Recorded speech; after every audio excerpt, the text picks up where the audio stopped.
Welcome back to the Unbreakable Boundaries podcast with your host, myself, Jennifer Manili.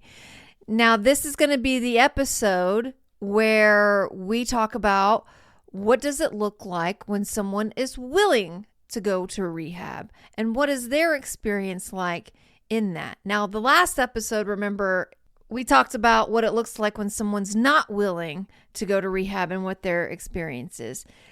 I have been doing some thinking about how I wanted to go about this episode, and I just decided that the easiest way to talk about it really was through my experience. What was it like for me when I was willing to go to rehab, when I was so desperate, and what the experience was like at that point, because I have both sides of the equation, right? The first time I went to rehab, it wasn't that I was unwilling. I was just more backed into a corner than just really willing to want to go there. So the second time that I went into rehab was a very different experience for me in a lot of different ways. So I just figured I would come about this episode through that. Now, I remember the day that I left to go to rehab. I was scared shitless, to be honest with you.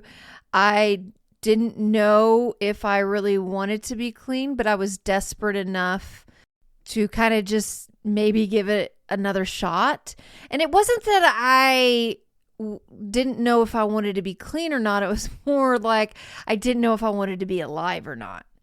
I didn't know if I was capable of being clean. I didn't know if I was ready to do what it takes. And it wasn't that I was unwilling. It was just literally I did not know. But I was also pretty defeated and broken at that point. So I was actually excited is maybe not the right word, but we'll call it excited for a lack of a better term. One, because I was not having to deal with anything on the outside. I was going to be put into a safe place and I could just take some breathing room, just get my head a little bit more squared on. And that's what I did. And so when I was there, I just remember that I wasn't particularly happy about life. I was happy to be there. I was grateful to be there. I was, for the first time, kind of being like, oh my gosh, I might actually survive this. And so in that regards, I was ready.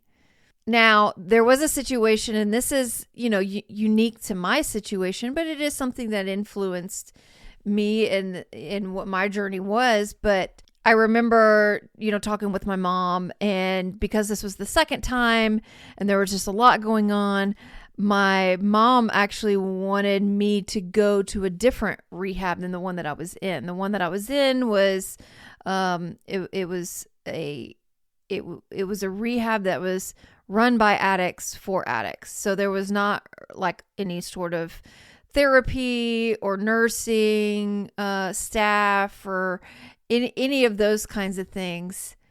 And I think my mom wanted me to go somewhere different. And I think a big motivation, which I would have to re-talk to her and reconfirm this, but I think a big motivation for her was also it would have been a good way to get me out of the situation that I was in, get me out of, because I was married at the time and she wasn't a particular fan of what is now my ex-husband, but she wasn't a particular fan of him for obvious reasons. And so I think she thought that it was going to be a good way to get me out and also get me a good level of care, a higher level of care that she thought maybe I needed. And I was fairly resistant against that idea.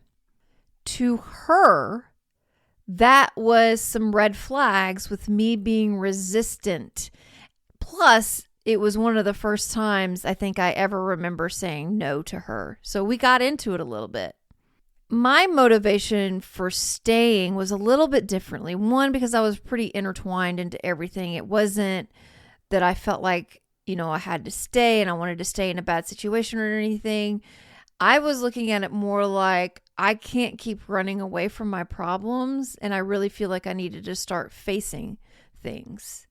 And I knew that was my motivation at the time, but it was also really hard to articulate, especially in such a way that made sense to anybody. Like I couldn't really articulate what was going on and what my motivation was, but I just knew deep down that for me, I thought it was really important that I just stay and see things through and clean up my mess.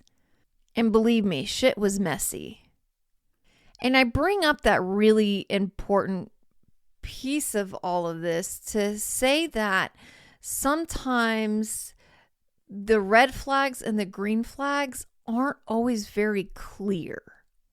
To me, and the outcome was one of the best decisions that I think that I made for myself because of my motivation of being willing to take responsibility, to stick and stay, to see things through, to not allow my mom anymore to come in and take me out of the problem and try to get me to just start over clean, fresh.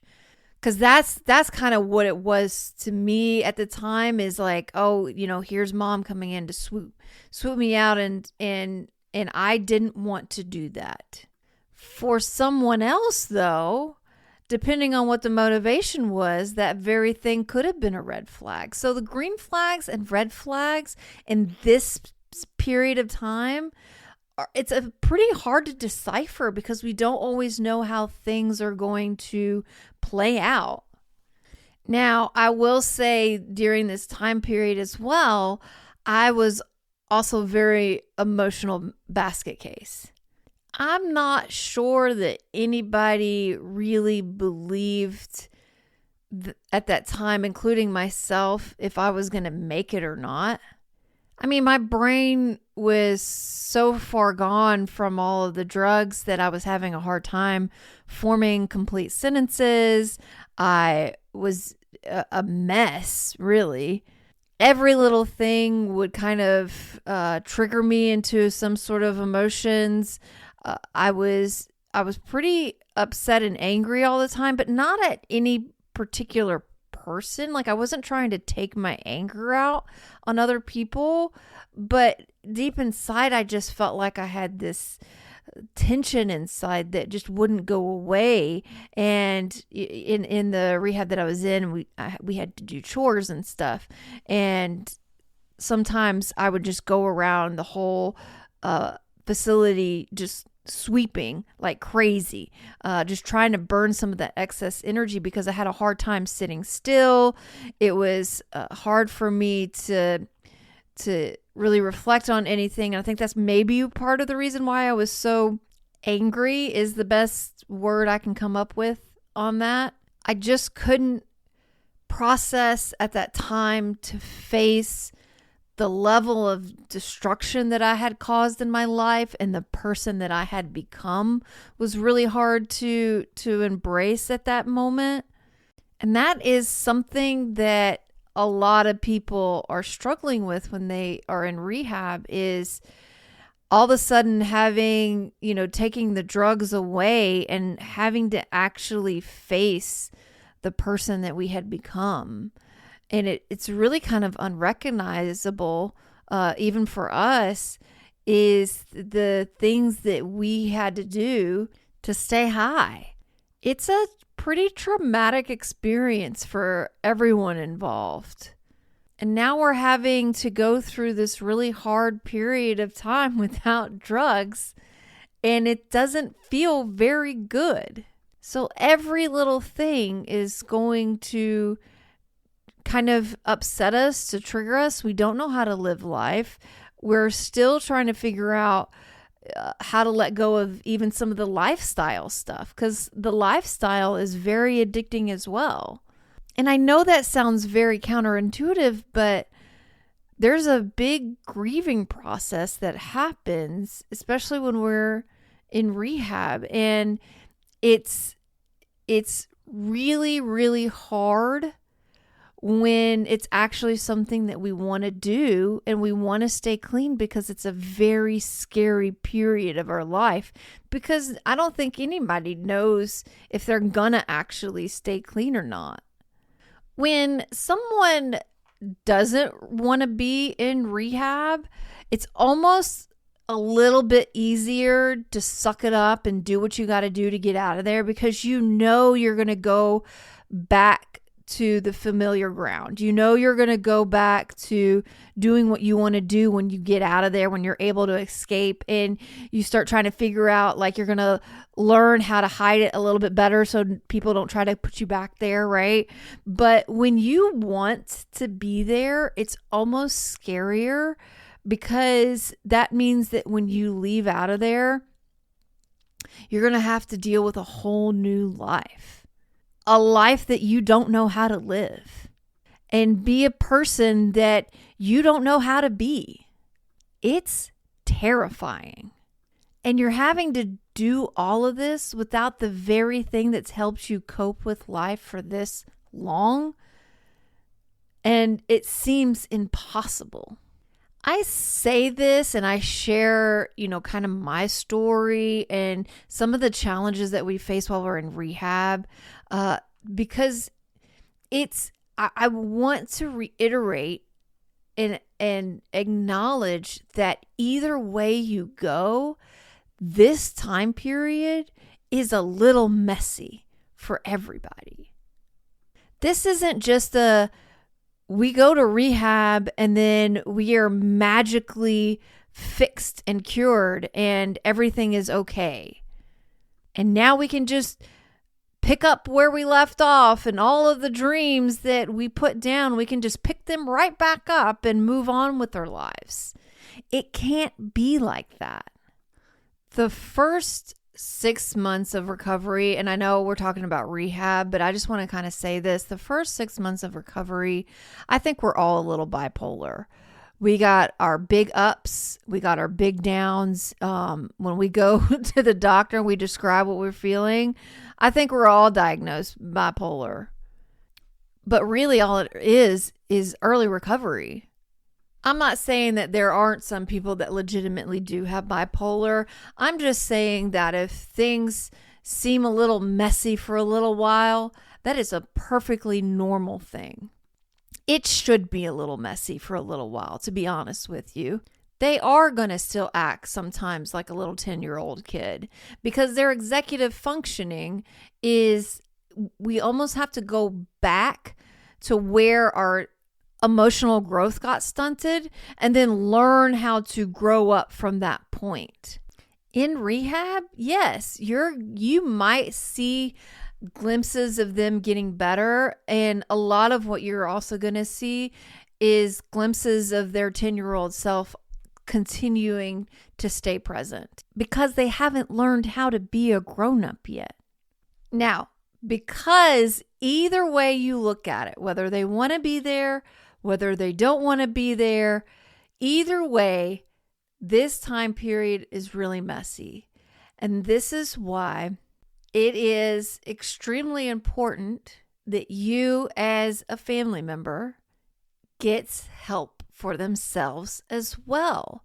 Because what sometimes red flags are to some people are actually green flags. And what green flags are to you may actually be red flags, and it can be very confusing. And we don't know exactly what's going to happen, right? Nobody does. But there are some predictors, and it's hard to kind of establish what those predictors are without having more context. But at the end of the day, nobody knows what the future is going to hold. We can't be fortune tellers. So this is where it's good to have your own work for yourself to know how you can handle certain situations and what you need to be looking out for. And then how can you get help for yourself to be confident in handling whatever's getting ready to happen that we don't even know about yet. I highly encourage you to just go check out my website at therecoveringfamily.org. There is my phone number on there, as well as you can just schedule an appointment and we can get going, and you can just talk about what you're seeing and how maybe I can help fill in some of the gaps. What are red flags? What are green flags? And what you can do to support them and help them, especially when they get out of treatment, which is going to be what our next series really is that transition from treatment into living a sober lifestyle, answering some of those complicated questions. Is a sober living the best choice? Is coming back to live with you the best choice? What's the best choice for them? And why is that important? That transition period is really important. So we're going to dive into that on our next series. Anyway, I hope this has been helpful, and I hope to hear from you soon.